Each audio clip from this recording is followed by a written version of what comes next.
আপনারা দেখছেন গ্রামীণ বাংলা নিউজ, সঙ্গে আমি রায়হান সাব্বির।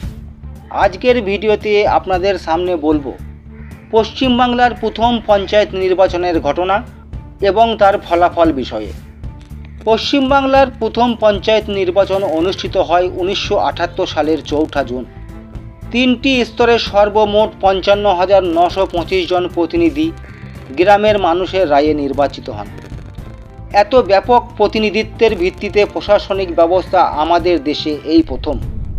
কংগ্রেস এবং জনতা পার্টির পক্ষ থেকে আইনগত বাধা তৈরি করে এবং অন্যান্যভাবে এই নির্বাচন বন্ধ করার চেষ্টা করা হয়েছিল, কিন্তু তারা সফল হয়নি।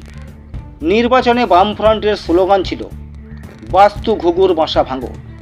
কায়েমি স্বার্থের বেড়াজাল ভাঙতেই গ্রামের মানুষ বিপুলভাবে বামফ্রন্টকে নির্বাচিত করেন।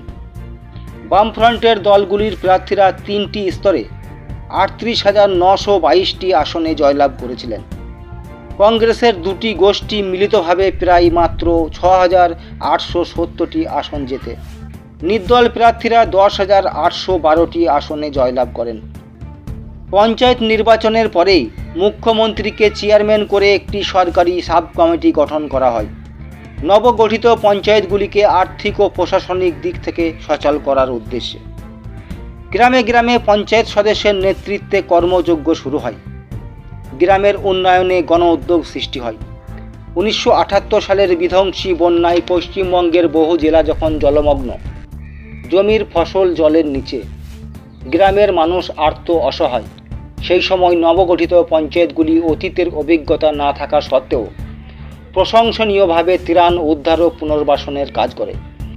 এর ফলে আগে অন্যান্য বছরের বন্যার সময়ে কলকাতা ও শহরগুলিতে চিরপরিচিত গ্রামের মানুষের সেই অসহায় আর্তনাদ আর শোনা যায়নি। সেদিন ভয়াবহ বন্যাকে মোকাবেলা করে পঞ্চায়েতগুলি তাদের প্রথম কঠিন পরীক্ষায় সাফল্যের সঙ্গে উত্তীর্ণ হয়েছিল। পঞ্চায়েতগুলির মাধ্যমেই সিপিআইএম সরকার ভূমি সংস্কারের কাজ শুরু করেছিল। কৃষক সভা এই কাজে গুরুত্বপূর্ণ ভূমিকা নিয়েছিল। জোতদারদের বেআইনি জমি অধিগ্রহণ করে ভূমিহীন কৃষকদের মধ্যে বন্টন শুরু হলো। বিদ্যুৎ পরিস্থিতির উন্নতি ঘটানোর চেষ্টা হলো। লোডশেডিং তখন মারাত্মক আকার ধারণ করেছিল। স্থায়ীভাবে এই সমস্যা সমাধানের জন্য নতুন বিদ্যুৎ উৎপাদন কেন্দ্র স্থাপনের মতো দীর্ঘমেয়াদী কাজের সঙ্গে বিদ্যুৎ সরবরাহ ব্যবস্থার উন্নতি, পুরনো যন্ত্রপাতির মেরামতি এবং আধুনিকীকরণে নজর দেওয়া হলো। শিক্ষাক্ষেত্রে কংগ্রেস আমলে যে নৈরাজ্যের পরিবেশ সৃষ্টি করেছিল তাকে প্রথম দূর করার চেষ্টা করা হলো।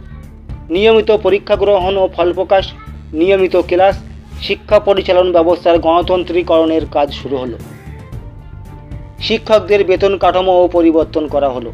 পাঠ্যক্রমের আধুনিকীকরণের কাজে হাত দেওয়া হলো। মাতৃভাষার মর্যাদা প্রতিষ্ঠিত হলো। শিক্ষাক্ষেত্রে এই সংস্কার স্বভাবতই সবাইকে খুশি করেনি। কংগ্রেস এসইউসি নকশালরা এর বিরুদ্ধে মানুষকে ভুল বোঝাবার চেষ্টা করে, কিন্তু মানুষ তাতে সাড়া দেননি।